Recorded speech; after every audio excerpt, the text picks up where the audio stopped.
Non, maître. Si. J'ai dit non, maître. D'accord, d'accord, d'accord. Avec grand N. Est-ce que... D'accord, avec grand M. C'est noté.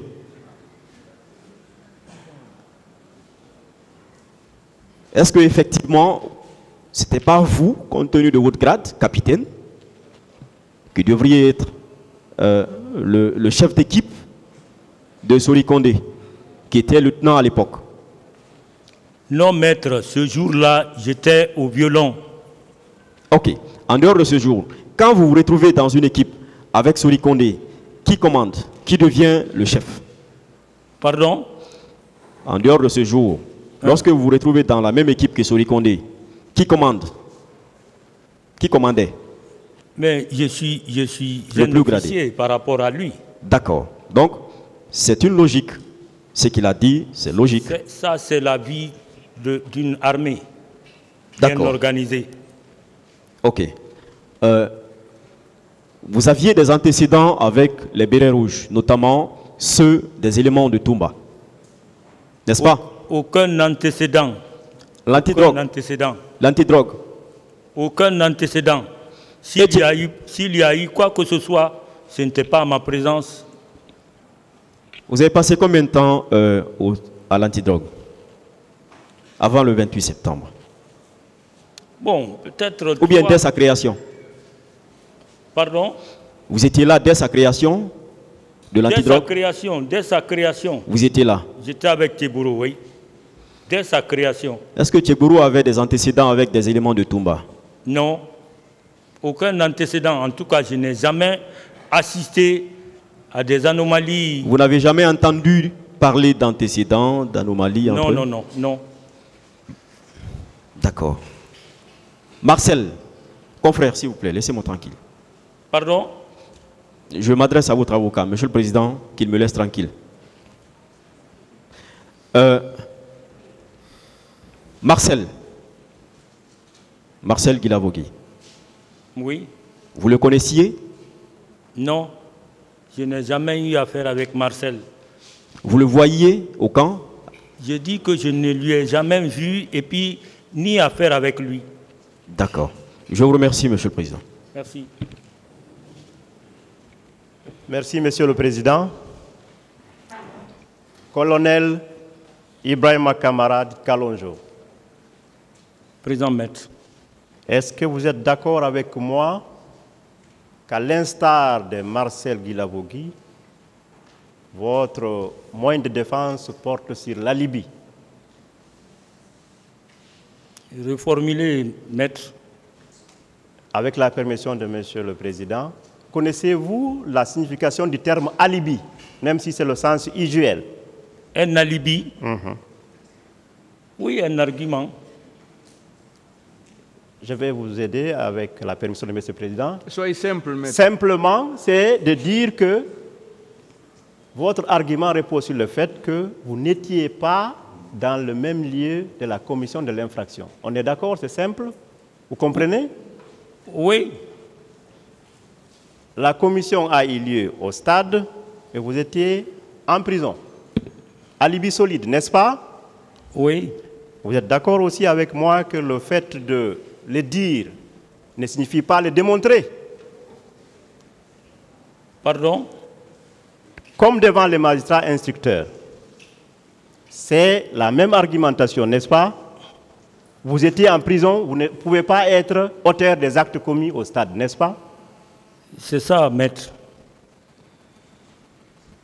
Par contre, à l'instar du parquet, est-ce que vous avez réussi à démontrer par des preuves tangibles, non pas par de simples affirmations, que vous étiez en prison? Est-ce que cela s'est fait ici? C'est fait parce que j'ai cité les témoins avec lesquels vous pouvez vous référer et puis connaître la vraie vérité. Bien. Quels sont vos rapports avec le commandant Tegoro?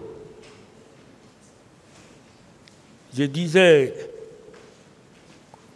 colonel Keboro, c'est un ami, dans un premier temps, pour avoir fait 6 mois ensemble à l'infanterie mécanisée, d'infanterie mécanisée de Xinjiang en Chine.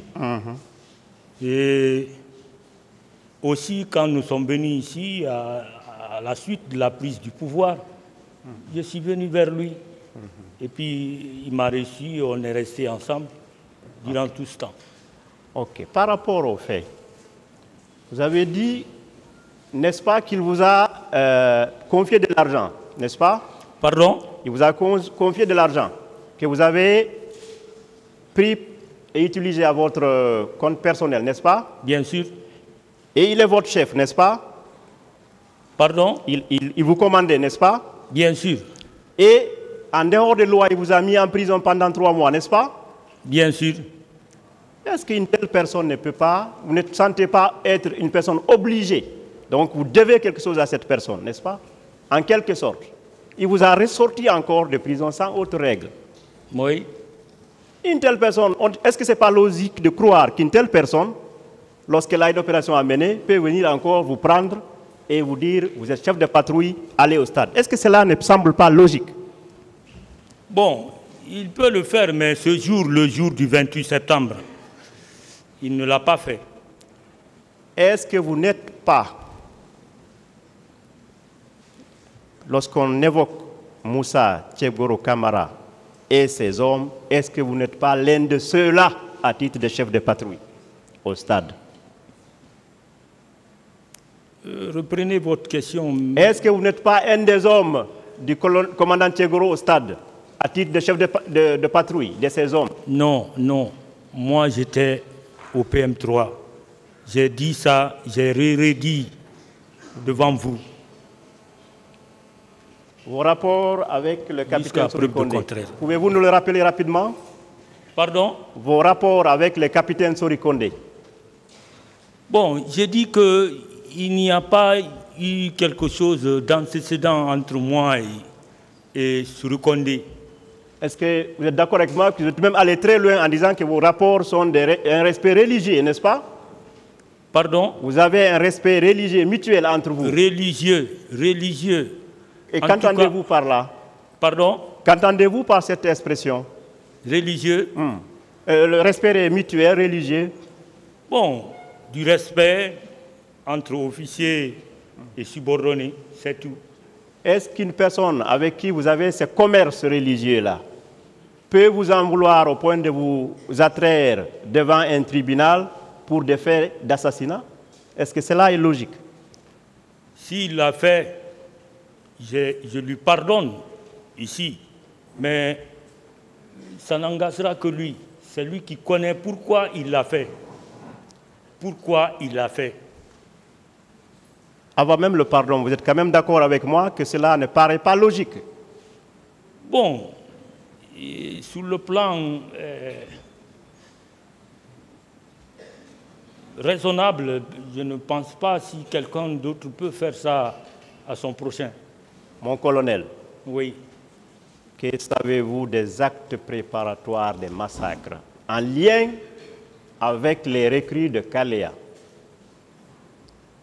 Maître, je ne peux le savoir parce que j'étais au PM3. J'y suis resté pendant 3 mois, 3 jours. D'accord. Je ne connais rien, absolument rien des événements du 28 septembre. Rien. Puisqu'on est ici à la recherche de la vérité, vous pouvez quand même dire à cet auguste tribunal ce que vous savez de ces récrits, puisque dans votre PV, vous en faites allusion. Vous dites tout le monde connaît l'existence de ces récrits. N'est-ce pas? L'existence de quoi? De ces récrits de Kalea. Vous avez fait mention dans votre PV d'interrogatoire ici, en disant que vous connaissez leur existence. N'est-ce pas? Kalea, c'est un camp qui appartient à la gendarmerie.